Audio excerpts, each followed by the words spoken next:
Mas afinal, quem é que disse que é preciso ser escritora para escrever um livro? Queres saber como é que eu fiz? Então apanha a boleia, eterno aprendiz. Até já!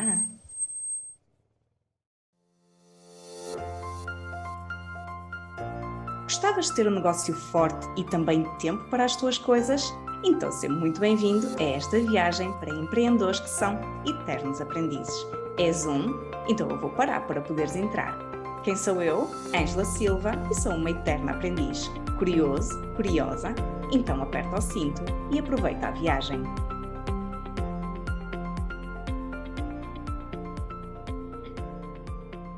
Então, olá! Mais uma vez bem-vindo a mais um episódio de A Boleia com o Slow Business. Então, se no outro episódio te falei na parte do planeamento das 5 perguntas-chave que eu respondi quando tive que escrever o meu livro, neste episódio eu quero te mostrar como é que eu passei da teoria à prática.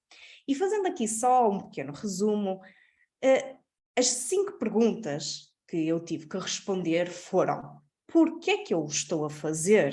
Porquê é que eu quero escrever este livro? Quando é que eu quero que ele saia e esteja na mão dos leitores? O que é que eu vou falar? Afinal, qual é o tema? E aqui entrou a parte da investigação daquilo que existia no mercado. Para quem é que eu vou falar? Não é? Os meus eternos aprendizes. Quais são as premissas que estão por detrás do meu livro? E o que é que vai distinguir o meu livro dos outros?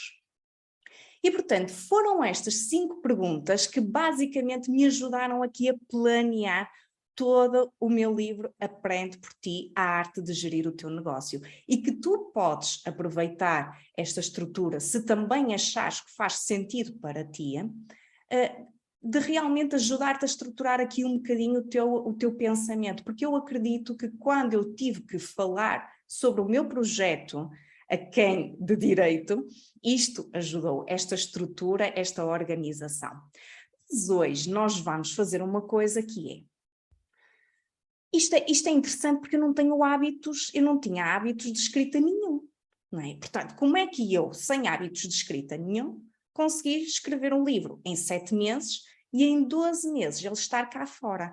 E hoje eu vou-te mostrar tudinho, mas vou-te mostrar mais do que aquilo que é uma coisa que eu fiz, vou-te mostrar quem é que esteve comigo. Porque nós nunca fazemos nada sozinhos. Nós temos sempre alguém que está connosco, a nossa estrelinha da sorte, alguma coisa que surge e que aconteceu e que nós aproveitamos e de pessoas que tiveram neste caminho. E, portanto, eu hoje quero-te mostrar quem é que foi também a minha equipa que esteve comigo ao longo desta viagem, porque também para mim foi uma viagem escrever este livro e foi sair totalmente da minha zona de conforto, porque o que eu gosto é de números. Eu adoro números, adoro medir, adoro contar histórias com números. Agora, escrever, eram os tais e-mails que eu escrevia no passado, apresentações de PowerPoint que eu fazia para formações e mais nada. Gostava de contar uma história super gira na infância, que escrevia. Não fazia nada disso. Portanto, como é que eu que não tinha qualquer hábito de escrita, o consegui fazer? E se eu consegui fazer, a verdade é que tu também o consegues fazer. E é essa a mensagem e essa a partilha que eu quero fazer. E, portanto, vou partilhar então aqui a tela. Para quem me estiver a ouvir, não se preocupe, porque não vai perder pitada daquilo que vai acontecer, porque eu, entretanto, vou estar a mostrar também aqui, e vou estar a falar, além de mostrar, também vou estar a falar sobre o que está aqui na tela, para quem está no meu canal de YouTube. Então, aquilo que eu tenho é a primeira coisa que eu tive que fazer para me ajudar a ter aqui uma rotina de escrita, que foi escrever um diário de bordo. O que é que acontecia? Como eu não tinha qualquer prática nesta área, eu tive que arranjar uma estratégia. Mas a verdade é que eu ouvia muito falar do bloqueio ou da folha em branca, não é? Que depois os escritores têm muita dificuldade, têm aquele bloqueio da folha branca. E eu disse, ok, se eu não tenho hábitos de escrita, se eu quero escrever um livro e quero que ele saia daqui a 1 ano, então eu vou ter que arranjar aqui algum mecanismo que me ajude. Então aquilo que eu estipulei foi, ok, então vou escrever durante 15 minutos, todos os dias, no meu diário de bordo, mas eu tenho uma regra muito importante. Tive uma regra muito importante, que foi, e nestes 15 minutos eu não podia parar de escrever.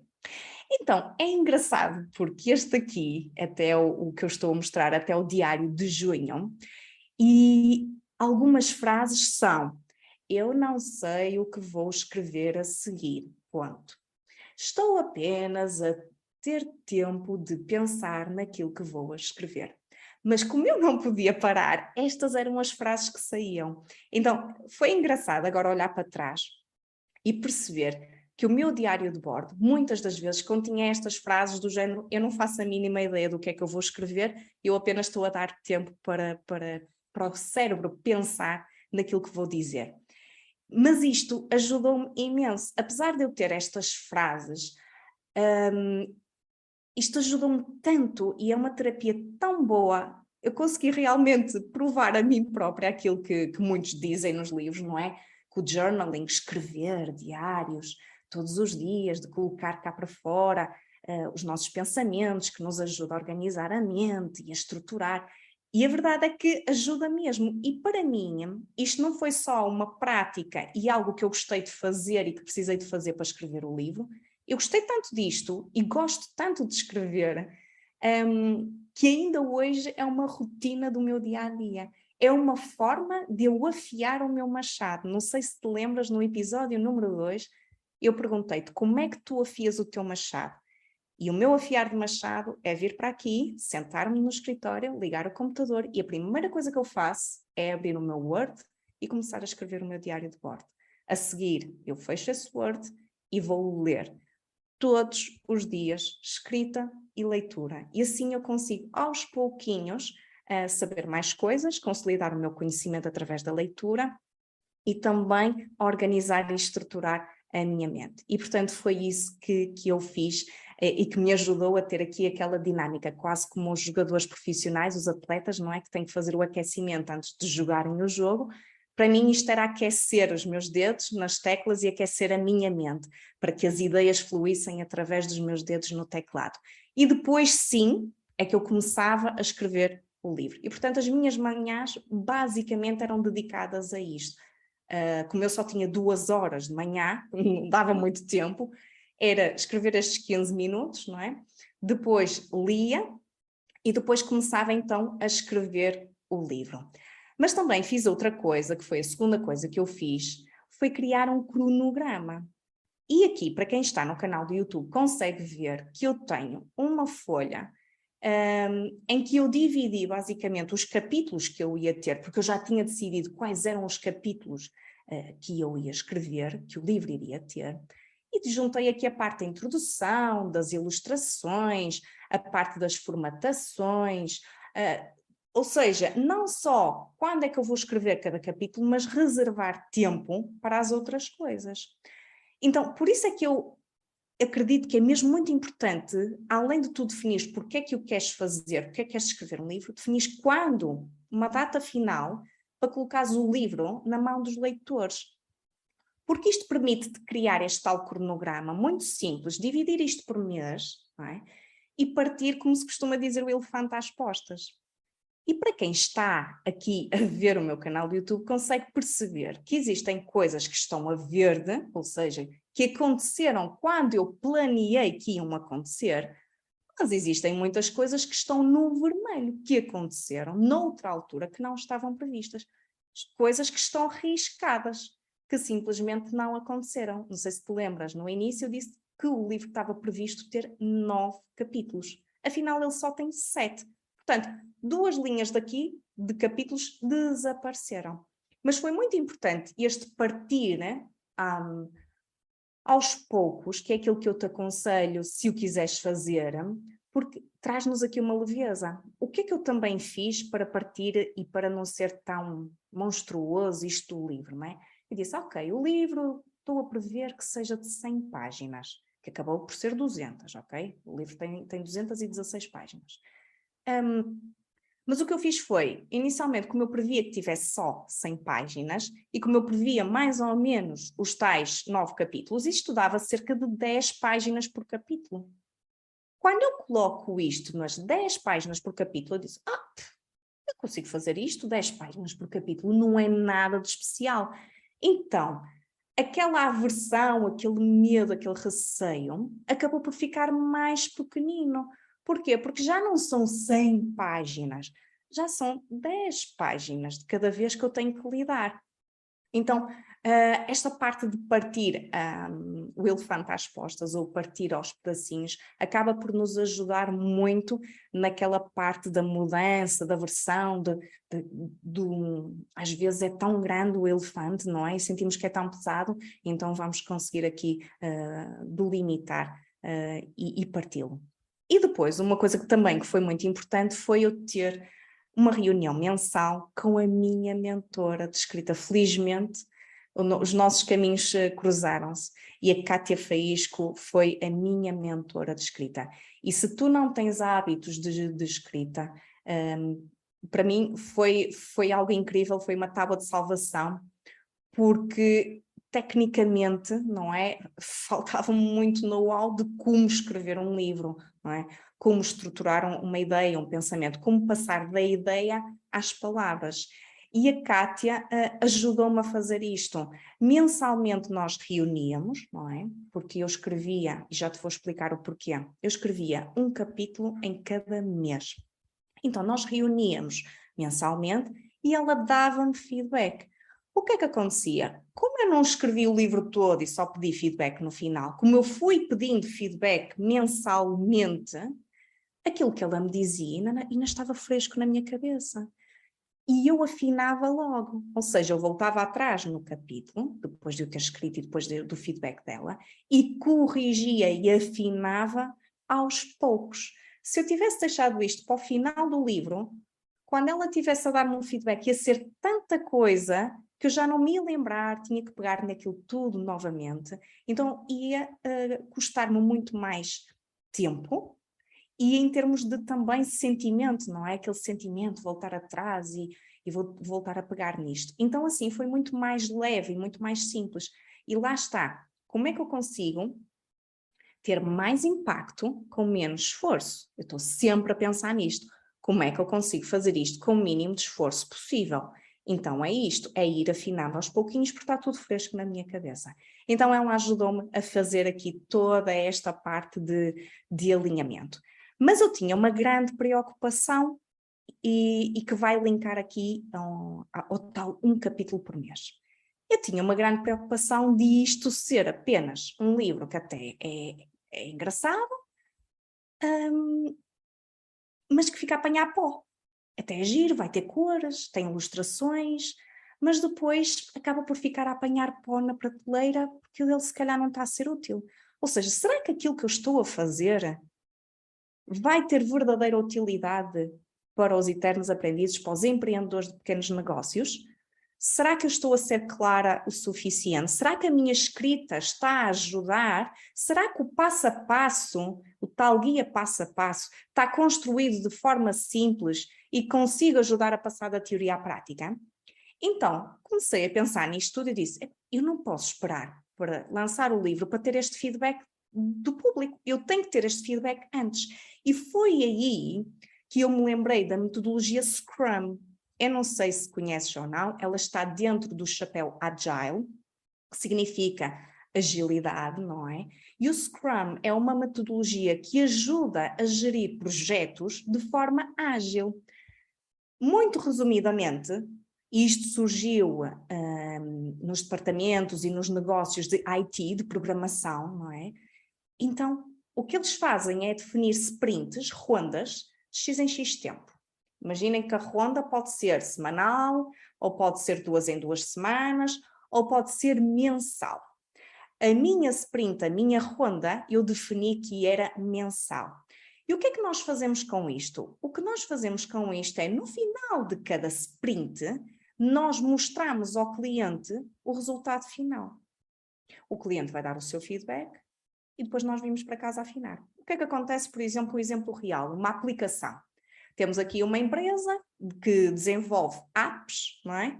Então vai começando a criar a app, tem uma especificação inicial e reúne-se as especificações e vai começando a dar pequenos passos. No final do mês reúne-se com o cliente e obtém o feedback. O cliente vai dizer, não gosto deste botão aqui, a cor não é esta, não é por aqui, o design, o que for, ou a funcionalidade. O que é que acontece? Como se construiu pouco, é mais fácil de afinar e de refazer. O que não acontece na gestão clássica de projetos. O que acontece na gestão de projetos tradicional é que temos projetos muito grandes, reuniões enormes para fazer um cronograma cheio de especificações e depois não é? E quem está na área de gestão de projetos sabe o que eu estou a falar do e se fizéssemos mais isto? E se fizéssemos mais aquilo? E a lista vai crescendo. O que é que acontece? Como não existe este mostrar, a equipa desenvolve e no final de um ano, de 7 meses ou 8 meses de trabalho, acaba por mostrar o trabalho final ao cliente. Isto no passado, ok? Há muita gente, isto agora já esta metodologia Agile e Scrum já está muito mais em ativo. Mas no passado era assim que funcionava. E o que é que acontecia? O cliente via aquilo tudo passado 8 meses, 1 ano, e dizia, não gosto disto, esta especificação não faz sentido, o layout não é assim, não é por aqui. Ou seja, 8 meses de trabalho em que se calhar as alterações que o cliente quer eram muito mais custosas e implicavam reprogramar e muito tempo de reprogramação por causa disso. Então, o Scrum, este partir em sprints, fazer pequenas sprints e mostrar ao cliente, isto é muito importante, as sprints de nada servem se não mostrarmos o potencial cliente. Então eu quis trazer o Scrum para a escrita do meu livro. E o que eu fiz foi basicamente definir as tais sprints de 1 mês, em que eu escolhi leitores beta, eu tinha leitores beta, potenciais leitores que geriam o seu negócio, não é? Empreendedores de pequenos negócios, escolhi-os a dedo, disse, olha, vão-me dar feedback do meu livro? E eles disseram, sim senhora. Então, todos os meses o que eu vou fazer? Vou-vos enviar o capítulo e vou-vos enviar um Google Forms. E o que aconteceu foi mesmo isso. Eu enviava um Google Forms em que depois também meti uma coisa aqui que me pareceu muito interessante para ter feedback deles, que era os 6 chapéus de pensamento. Além de eu perguntar assim, olha, na página 14, este gráfico faz mais sentido assim ou é mais claro se estiver assim? E a pessoa respondia, a escrita está clara? É objetiva? E tinham uma escala de 4, ou seja, concordo totalmente, concordo, discordo ou discordo totalmente. Aliás, na minha opinião, a escala deveria ser sempre par, porque se tu utilizas uma escala de 1 a 5, o que vai acontecer para aquelas pessoas que estão mais indecisas é que elas vão para o 3. Okay? Então, esta escala que é de 4, concordo, ou discordo totalmente, discordo, concordo totalmente. Aquela zona cinzenta não existe. A pessoa tem que tomar uma posição e tem que dizer ou concorda ou não concorda. Então a escala de 4, a escala par, para mim funciona muito melhor e muito mais assertiva em termos de feedback. Então, além de eu perguntar se na página X gostavas mais disto, assim ou assado, se a escrita estava clara, objetiva, se estas perguntas faziam sentido, tinha uma segunda secção que era os 6 chapéus de pensamento. Estão aqui. Que eu perguntava assim, para cada capítulo, ok? Cada capítulo teve direito a um Google Forms. Que emoções positivas ou negativas sentiste ao ler este capítulo? Qual é a tua intuição? Porque era o chapéu que eu pedia, o vermelho, tinha a ver com as emoções. Quando eu pedi o chapéu preto, eu estava a perguntar, olha, e pontos negativos, o que é que tu achas que não vão gostar nesta parte? O que é que tu achas que não vai funcionar neste capítulo? O que é que tu achas que falta neste capítulo? Depois eu pedi o feedback no chapéu amarelo, que era, que pontos positivos é que tu achas que este capítulo tem? O que é que está bem? Quais são os benefícios? O que é que tu achas que vai resultar? Quais são as vantagens? Depois pedi o feedback sobre o chapéu verde, que tinha a ver com as ideias novas. E que outras ideias tens? Analogias, palavras, exemplos, histórias, e se? Portanto, o que acontecia neste Google Forms que eu enviava então o capítulo em PDF e depois enviava o tal Google Forms para ser preenchido. O que acontecia é que eu tinha uma parte mensurável, tal escala de 1 a 4, concordo, não concordo, discordo totalmente. E depois tinha uma parte qualitativa, não é? Em que a pessoa se podia exprimir da forma que quisesse. E foi fantástico eu ter feito isto, porque eu lembro-me do primeiro capítulo que eu escrevi, que neste caso não é o primeiro capítulo do livro, mas o primeiro que eu escrevi era aquele que teve menos boas reações. Estava confuso, que não estava simples, que isto não sei o quê, que era mais difícil de ler, que os outros eram fáceis, mas que este senti que era mais difícil. Então, se eu não tivesse feito este questionário, se eu não tivesse perguntado antes, e se eu não tivesse a minha mentora de escrita também a dar-me feedback, não é? Se calhar eu tinha conseguido fazer e escrever um livro, mas quando ele fosse para a venda, se calhar o feedback, não é? Eu ia ter o feedback tardiamente e aí já ia custar muito mais, porque já todo o investimento tinha sido feito de tempo, de dedicação, e assim consegui ter um feedback antes e conseguir afinar para que fosse verdadeiramente útil. E para mim é mesmo muito importante que seja verdadeiramente útil. Caso contrário, é só um livro giro? Não, tem que ser o que é que foi mais útil. Pergunto sempre o que é que foi mais útil. O que é que tu achas que eu posso melhorar? Porque esta questão da melhoria contínua e este livro não está escrito na pedra. Felizmente vão existir mais edições, não é? Então é este do afinar e mesmo agora de eu pedir o feedback que me vai ajudar realmente a fazer melhor. E portanto foi isto que eu também fiz, ter aqui leitores beta, ter aqui esta metodologia Scrum, que me deu aqui, entre aspas, um pontapé no rabo, não é? Que era aquela pressão positiva de, no final do mês, existem pessoas que estão à tua espera, Ângela, para ler o capítulo. E isto criava-me aqui uma pressão positiva. E, portanto, foi muito bom para mim eu ter realmente escolhido utilizar esta metodologia Scrum e trazer os leitores beta para me dar feedback antes do livro estar na prateleira. E depois desta parte que foi mais gerida por mim, não é? Teve mais a ver com os meus hábitos, vou voltar um bocadinho ao início, que foi aquilo que eu te disse, nós nunca fazemos nada sozinhos.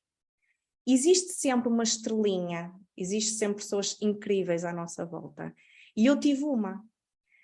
E a estrelinha, tive várias, mas esta aqui foi muito importante porque depois abriu outras coisas, que foi o Paulo Machado, que eu não conhecia de lado nenhum, que viu uma live minha com a Carla Martins sobre o LinkedIn e que me escreveu uma mensagem privada no LinkedIn a dizer, olha, sei que... E isto tudo ainda estava a escrever o livro, ok? Sei que estás a escrever um livro, conheces o Pedro Silva Santos, porque ele já publicou 3 livros sem editora e ele tem um curso onde explica como fazer isso.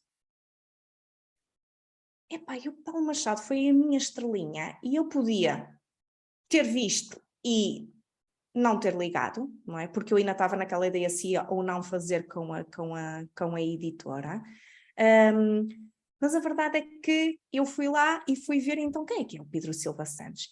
E o Paulo, se o Paulo não tivesse investido aquele tempo, dar só trabalho de me escrever aquela mensagem, a comentar o curso, se calhar o meu percurso tinha sido diferente. Então, nunca fazemos nada sozinhos e obrigada, Paulo, um beijinho para ti, por teres dedicado um bocadinho do teu tempo a teres-me escrito e a teres-me mostrado realmente o curso do Pedro, que eu agora vou projetar novamente a tela para te mostrar. O Pedro é realmente uma ave rara. Este homem é incrível. Eu falei-te dele como motivo de inspiração, no primeiro episódio, não é? Aquela pessoa que desmaiou de cansaço 3 vezes num mês e que conseguiu, agora trabalha só da parte da tarde, porque da parte da manhã está a afiar o seu machado na sauna, a pensar, a ouvir os seus podcasts, a ler. E ele é uma grande inspiração para mim, porque realmente conseguiu construir todo o seu negócio e ainda partilhar o conhecimento com os outros. E ele diz uma coisa muito bonita, que é: o que interessa deve ser partilhado. Por isso, obrigada, Pedro.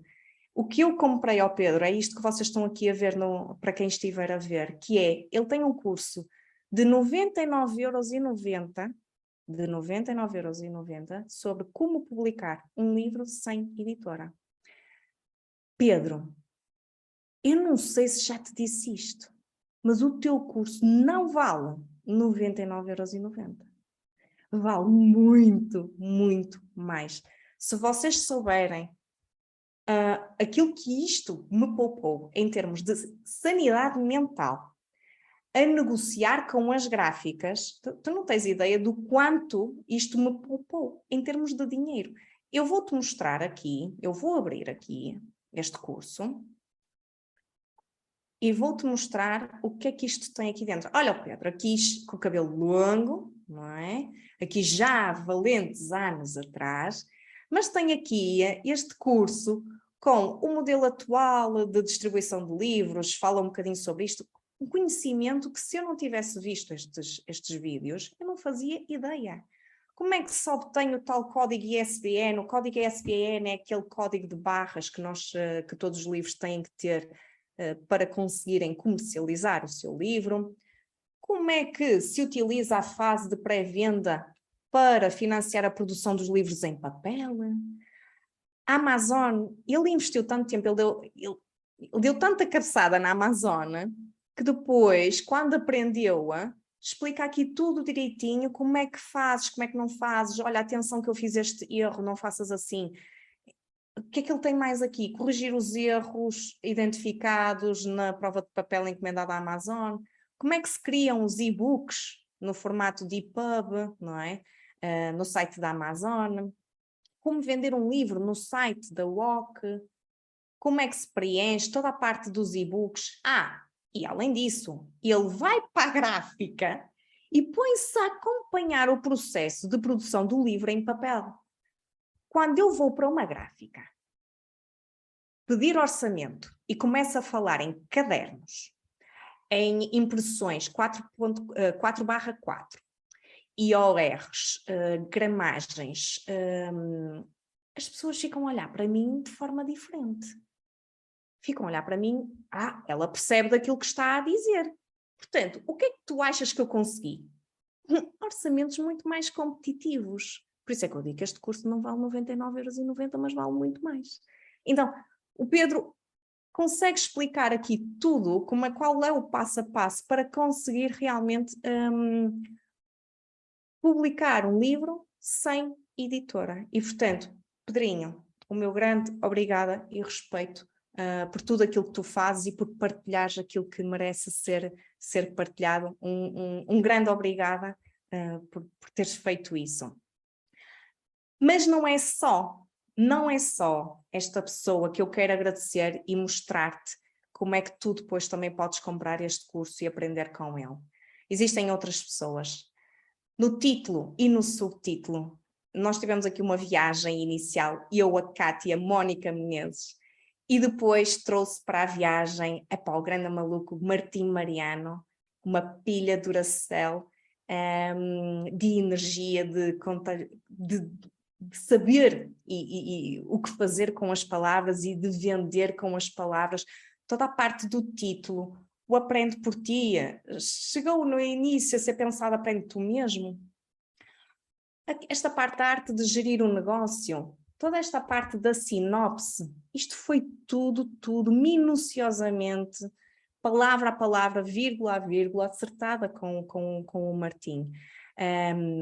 E se não fosse ele, talvez se calhar o meu livro, aquela primeira impressão, a primeira impressão, pois está bem, mas aquela primeira impressão que às vezes têm de nós, e neste caso do livro, se não chamar por aqui, pela frente, a pessoa não vira para trás. E se não virar para trás, também não vai folhear. E aquilo que ele costuma dizer é muito bem. Até podes ter um conteúdo de ouro, Ângela, mas se a capa e se a contracapa não chamarem, se não houver aquela primeira impressão que faça refletir a essência do livro, vai ser mais difícil. E, portanto, o meu muito obrigada a estas pessoas. Mas o que é que eu fiz? Porque havia muitas ideias em cima da mesa. Então o que eu fiz foi, além de colocar no quadro branco, para quem está a ver aqui as fotos de eu e o meu marido,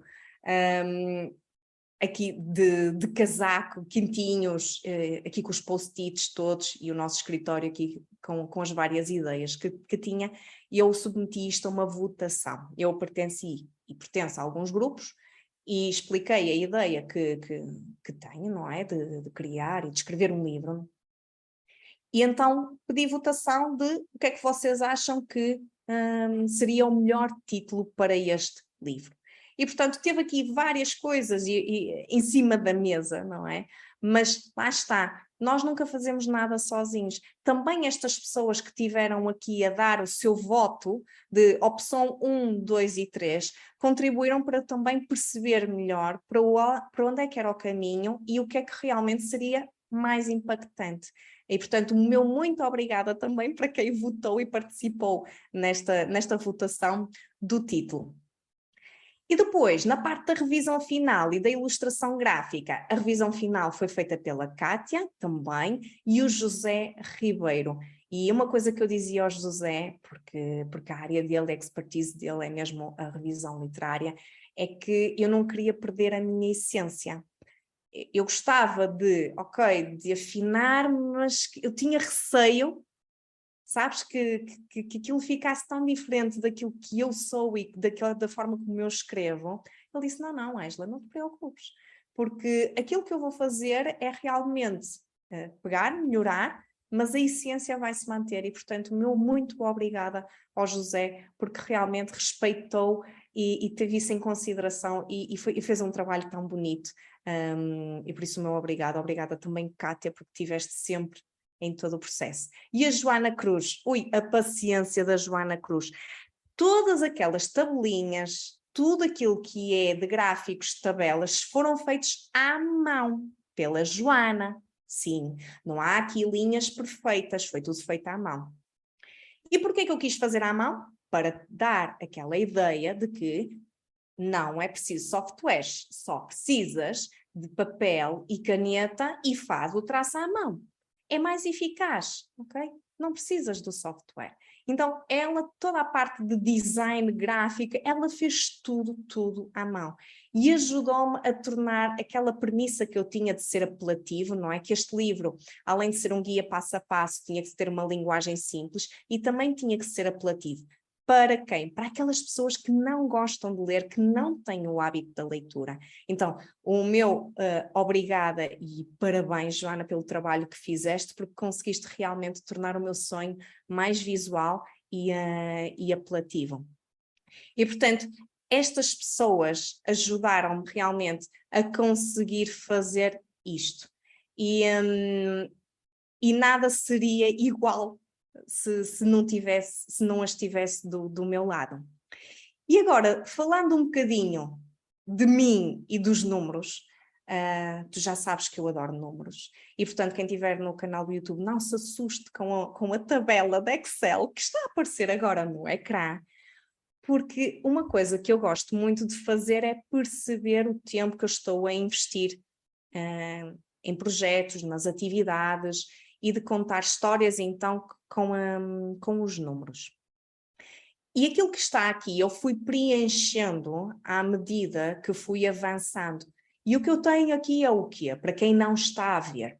Eu tenho os capítulos, crescimento de negócio, propósito, das palavras aos números. Tenho qual foi o mês em que se escreveu, o número de palavras que havia no início, no capítulo original da primeira vez que escrevi, o tempo de escrita que esse capítulo em horas me demorou, o número de horas de escrita por dia que isto dá, não é? Portanto, aqui só umas contas de dividir e de somar.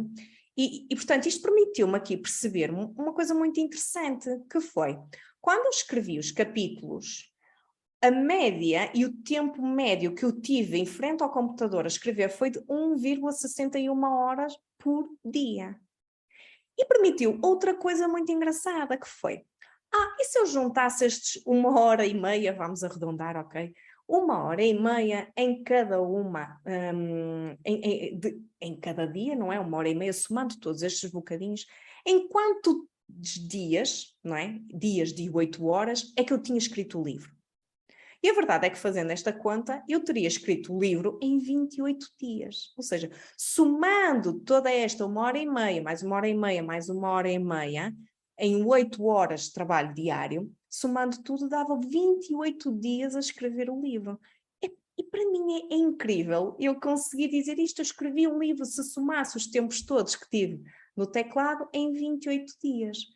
Mas é interessante também pensar noutra coisa, que é, e se eu tivesse tirado, imagina que eu tinha tirado um mês, não é?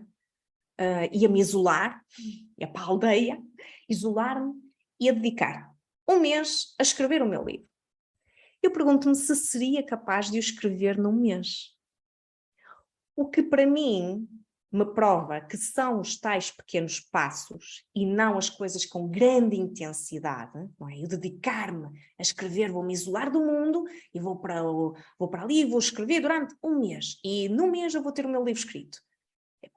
Seria muito complicado, difícil, para mim seria impossível fazer isto, porque eu se calhar ao 5º dia já estava a cortar os pulsos porque já não conseguia ver aquilo à frente, não é? Portanto, prova-me a mim, mais uma vez, que são os pequenos passos que trazem os grandes resultados. 1 hora e meia, em 1 hora e meia, eu consegui escrever um livro em 28 dias. E também foi interessante perceber que a minha produtividade, ou seja, o tempo que eu demorava a escrever cada palavra, foi melhorando. No início, eu escrevia cada palavra em 29 segundos. Claro que não é escrever uma palavra em 29 segundos, não é? Mas é aquele tempo de estar a pensar, depois dou um enter, depois refaço, anda para trás, acrescenta, não é? Portanto, mas o primeiro capítulo demorou cada palavra a ser escrita 29 segundos. Mas o último capítulo, como eu fui tendo este treino, já cada palavra só me demorava 10 segundos. Ou seja, eu tive aqui uma evolução como escritora, não é? Em que passei de uma produtividade de 29 segundos por cada palavra para uma produtividade de 10 segundos por cada palavra. E, portanto, estes dados, estes números que também me permitem trazer-vos para aqui esta viagem, porque isto também foi uma viagem para mim. Este livro não foi só uma viagem que eu te pretendo dar a ti, de ajudares a fazer evoluir o teu negócio, na arte de gerir o teu negócio, mas isto também foi uma viagem para mim. E aquele Excel que está ali ajudou-me a trazer-te a minha viagem de escrita do livro para aqui, onde eu te consigo dizer então as tais 1 hora e meia a escrever por dia, as tais 5.000 palavras em média por cada capítulo, os tais 10 leitores beta, 14 citações, 226 horas de escrita no total, 34 perguntas de reflexão. E, portanto, tem aqui alguns dados e números que permitem ilustrar como é que isto também foi para mim. E agora tu podes te estar a perguntar, Ângela, isso é tudo muito giro, tu já mostraste lá o Scrum, é interessante, fizeste as sprints, os leitores beta, mas afinal, como é que foi isso na FNAC, na Walk e Bertrand? Como é que tu, afinal, conseguiste pôr o livro lá? E eu vou contar tudinho. Então, vamos começar pela Walk e Bertrand. Estás a ver aquela parte quando tu abres o site e tens assim, área de cliente, e depois tens lá uma parte a dizer pergunta ou ajuda, não é? Ajuda. Sim, foi através daí. E eu cheguei lá no meu menuzinho, pus ajuda. E aquilo vai para uma caixa que tu colocas lá o teu nome, o teu assunto e o texto. E foi o que eu fiz, foi colocar essa informação e escrevi lá que estava a fazer um livro, que tinha... Ou seja, o que é que eu fiz no e-mail? Eu fiz aquilo que te mostrei no episódio anterior. Aquelas perguntas, não é? Do porquê para quem é que era, as premissas, o fator diferenciador ali, não dizia o meu fator diferenciador não, este livro pretende ser uma viagem, tem carimbos, não sei o quê, para carimbar, ou seja, toda esta parte, esta informação de para quem é que é, o que é, porque é que eu estou a fazer e como é que isto se distingue dos outros, eu coloquei isso lá nesse e-mail.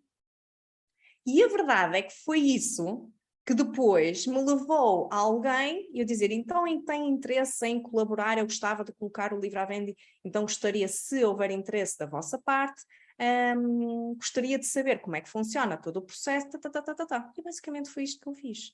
E depois recebi um e-mail, houve uma reunião, eu apresentei o projeto, de outra forma, porque o texto foi algo mais resumido, e voilá, e foi assim a história na OC Bertrand.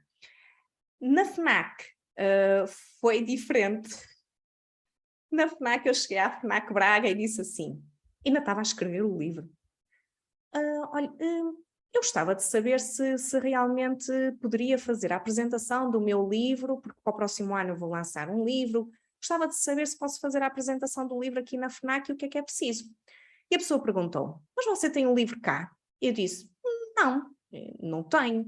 Ele disse, pois, mas as apresentações aqui no palco FNAC só são com escritores que têm o nosso livro aqui à venda. Eu, pois, mas eu não sei se isso até o objetivo é que isso vá acontecer, porque eu estou a escrever o livro, depois, entretanto, vou estar com uma editora, e, portanto, o objetivo é que ele seja comercializado também por vocês. Muito bem, então eu vou-lhe arranjar o contacto da pessoa que organiza os eventos. Ou seja, foi o contacto da pessoa, no fundo, de marketing, de comunicação. E foi assim, basicamente, eu tinha um e-mail dessa pessoa, onde eu escrevi novamente o projeto, porque as premissas, tal como fiz na outra, na caixa da WOC, e aquilo deve ter andado de e-mail em e-mail, não sei muito bem porque também nunca perguntei, mas a verdade é que um dia recebo um e-mail da gestora de produtos de não ficção a dizer para então gostaria de saber mais e para marcarmos uma reunião para podermos conversar. E basicamente foi este o segredo. Nenhum. Foi ali ajuda na WOC e, olha, foi o colega do palco dos eventos que realmente me facultou o e-mail do colega e que depois me deve ter direcionado o e-mail para quem de direito. E aí apresentei basicamente aquilo que eu tinha, a ideia que eu tinha e tudo aquilo que te falei no episódio anterior a este. E, portanto, para mim, lá está, nós nunca fazemos nada sozinhos. E para mim é um grande orgulho e uma grande responsabilidade terem acreditado também neste projeto como eu acredito. E depois o dia em si, eu agora vou partilhar aqui a tela com o dia em si, o que é que aconteceu, as fotos. Não te consigo dizer, porque eu não sei se te lembras que eu fiz isto por 2 motivos, para conseguir ajudar mais empreendedores, porque nas mentorias ia chegar a pouca gente, então eu queria conseguir chegar a mensagem e estas metodologias Kaizen a mais empreendedores, e também eu queria provar a mim própria, depois de ter estado parada durante 1 ano e 9 meses, que basicamente foi isso, se eu ainda estava cá. Se a minha essência de fazer acontecer ainda estava cá. Então este dia foi incrível, o Pedro Silva Santos esteve comigo no palco a apresentar e foi incrível ele ter aceito. Só depois é que eu comecei a conhecê-lo melhor e a saber que ele diz que não a muitas coisas, porque temos que dizer que não às vezes a algumas coisas para conseguirmos ter o tal equilíbrio entre a vida profissional e pessoal. E eu na altura não sabia nada disto e fiz-lhe o convite e ele aceitou. Então foi mais uma pessoa que acreditou em mim, neste projeto, e que realmente esteve comigo a apoiar-me, portanto, o meu obrigada. Não quis partilhar o palco sozinha, não é um trabalho só meu, é da equipa, portanto, teve cerca de 50 pessoas, fui eu que organizei tudo, sim, levei o tapete de casa, falei com o senhor do microfone, fui eu que contratei a sala, que fui ver as condições, sim, fui eu que tratei de tudo. Correu tudo perfeito? Não. Quando posicionámos a câmara atrás, percebemos que não se via nada, não se conseguia ver, porque as pessoas sentadas tapavam-nos, não é? Quem estava a falar no palco. E, portanto, o senhor cameraman teve que filmar lateralmente o evento. Os e-books, eu ainda me lembro, foi um momento de muito stress final para mim e para a Joana, porque aquilo estava a desformatar tudo e, portanto, nem tudo corre como nós queremos, não é? Como nós idealizamos, mas a verdade é que, apesar de tudo isto, aconteceu no dia 5 do 5 do ano 2022, às 5h05 da tarde, o Pedro chama por mim, temos uma conversa, sobem ao palco a Cátia, a Mónica não pôde estar, mas o Martim Mariano veio de Lisboa de propósito. Obrigada, Martim, foi incrível a tua presença e o teu testemunho. A Joana Cruz, a Cátia Faísco e tive também o eterno aprendiz, o empreendedor. Ai meu Deus, que agora está-me a falhar aqui o nome do meu eterno aprendiz. Espera lá, isto não pode falhar. Isto não pode falhar. O André esteve comigo, é um empreendedor, um eterno aprendiz da barbearia Praga, a dar também o seu testemunho, foi um dos meus leitores beta, a dar o seu testemunho sobre o livro. Portanto, foi um momento muito bonito e para terminar, isto é mesmo possível, com método, com alguma estrutura. É preciso um bocadinho de pitada de sorte também. É preciso ter pessoas incríveis à nossa volta e eu tive muita sorte, estive rodeada de pessoas incríveis que me ajudaram a concretizar este meu sonho. E muito importante também foi ter um porquê muito forte, porque há alturas desafiantes para eu não desistir. E portanto, para mim a mensagem é mesmo essa, rodeio de pessoas incríveis, algum método, alguma estrutura que eu partilhei que possas usar, que te tenha inspirado ou que até te dê alguma ideia excelente, ótimo, usa. E mais importante do que sermos ou termos alguma competência, não é? Comecei a dizer quem é que afinal disse que é preciso ser escritora para escrever um livro. Agora eu já sou escritora, escrevi um livro, mas eu não era. E portanto aqui este episódio é no sentido de mostrar que é possível tu teres esse conhecimento que tens e colocá-lo cá fora para o mundo e partilhá-lo com o mundo. E portanto esta é a minha história, esta é a minha partilha. Vou colocar no canal do YouTube o vídeo do lançamento do livro para quem quiser ver. E esta semana ficamos por aqui. Um grande, grande beijinho e fica bem!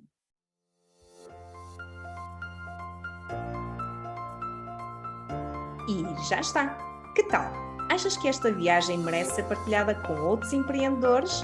Se sim, clica em seguir e partilha com alguém a quem possa ser útil. Se não, diz-me qual o motivo. É que eu sou mesmo uma fã da melhoria contínua. E olha, até à próxima semana, Eterno Aprendiz, apanha a boleia e até breve!